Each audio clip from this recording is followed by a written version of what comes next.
not just listening to just an ordinary sports podcast. We've raised the bar. And that ball is gone. You're listening to the maddest sports podcast in Nashville. Yes, sir. And now, coming to the mic is the maddest sports host in the 615, James C. What it is your boy James C. back with another episode of YMAS. That's You Mad About Sports podcast presented to you by YMAS Network. Okay, on today's episode, we're talking about the NFC side of the things, the NFL season outlook on the NFC side of the ball. Last time we talked about the AFC side. Today we're going to talk about the NFC side and see who are going to be the kings of each division in the NFC. So, who are going to be the kings? Let's start with the West. West side, the NFC West. I got the LA Rams. Come on now. Let's be real. The LA Rams are the only team in the NFC West that are good from top to bottom. I'm talking offensive side of the ball to the defensive side of the ball. Yeah, they lost Sammy Watkins. Guess what? They traded for Brandon Cooks. They added Marcus Peters. They added Aqib Talib. They have Ndamukong Suh. And when Aaron Donald shows back up, that defense is scary. You got a lot of scary people on that defensive side of the ball, yo. The NFC West Kings will be the LA Rams. They will be a playoff team. And honestly, I can be real with y'all. I honestly think that the LA Rams, we could probably see them in a conference championship game. But that's for another time. So coming in second place, who do I have? Some of y'all might put the 49ers there. I'm not. I'm putting Seattle. They have Russell Wilson. All right. That boy's magical. All right. That team doesn't look pretty on paper at all. They lost a lot of defensive line depth. You lost Michael Bennett. You lost Richard Sherman. They might be losing Earl Thomas. They lost Cam Chancellor. Let's be real. They lost the Legion of Boom. And they lost Jimmy Graham as well. So that team doesn't look good on paper, but I've watched Russell Wilson play for years.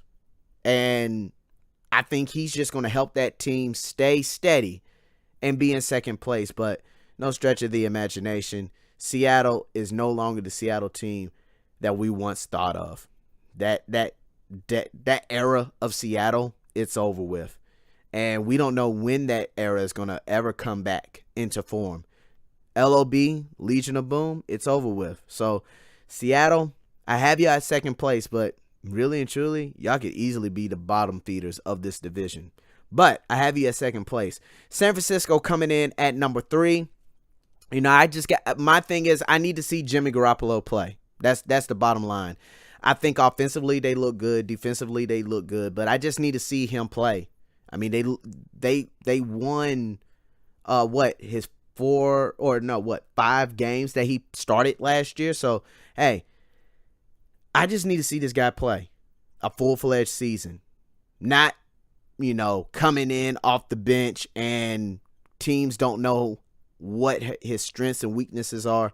No, teams have gotten a full-fledged good look at him this offseason, and they've prepared how to stop this guy. So, I'm interested to see what he might do. And then, of course, there is the Arizona Cardinals. Look, Arizona, they could probably be the third best team in this division. I'm just going to be real with you.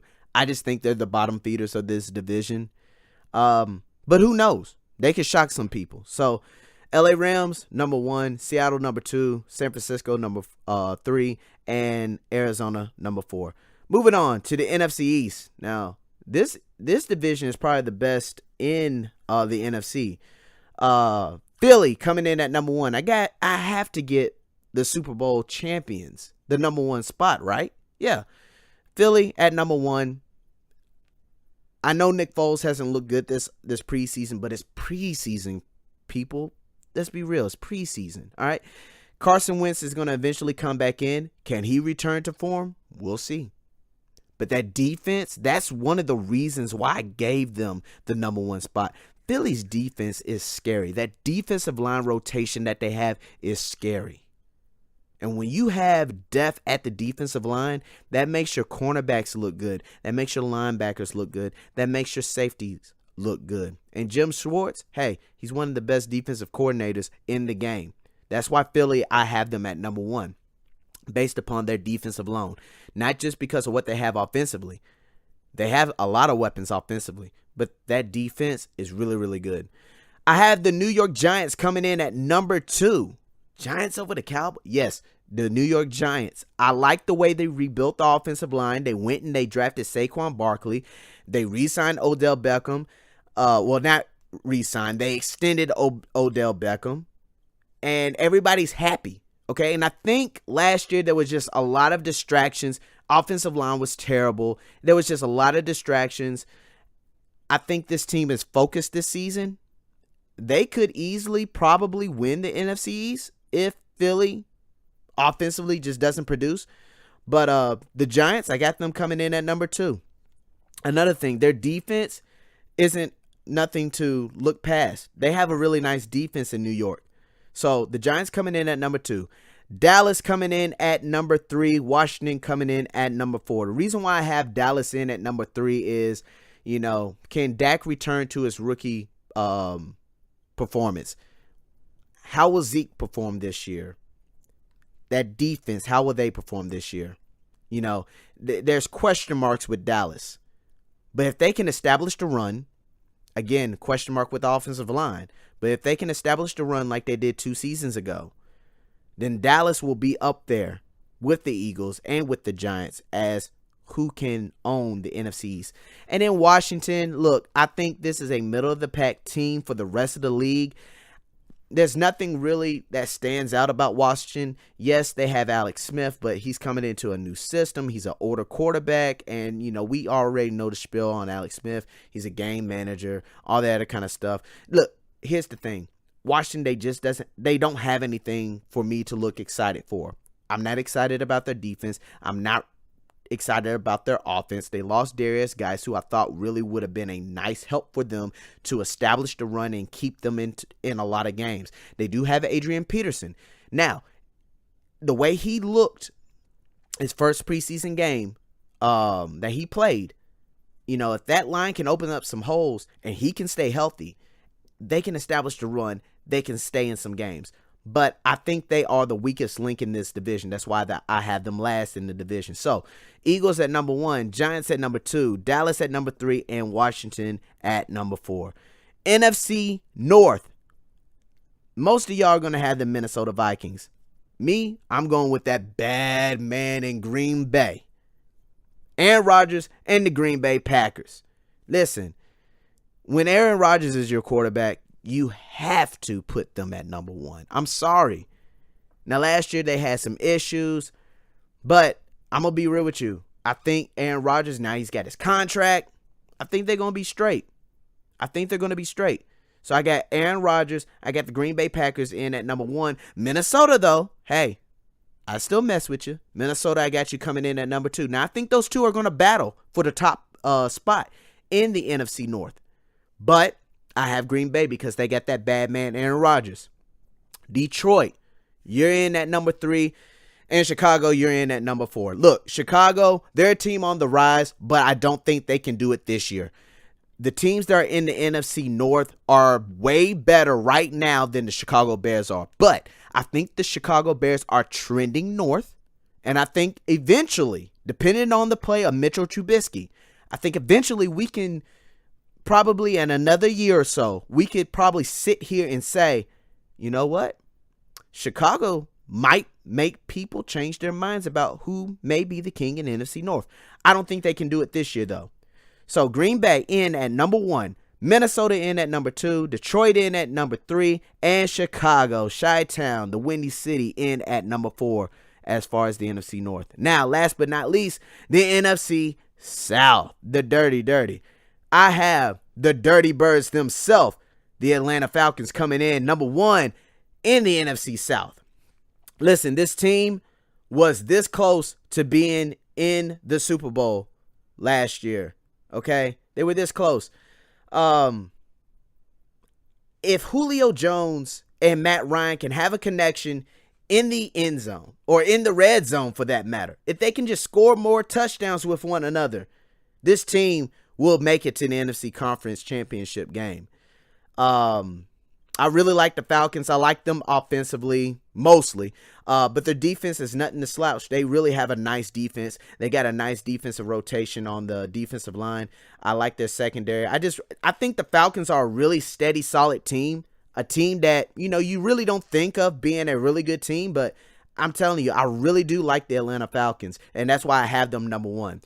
Carolina Panthers coming in at number 2. Now, I, for one, love Carolina. But, of course, it's because they got Cam. But I don't think Cam himself, I honestly don't think he can help this team get over the hump to win the South. He's going to need a lot of help. He's going to need some help from his wide receivers. They got Christian McCaffrey, Devin Funchess, and Greg Olsen.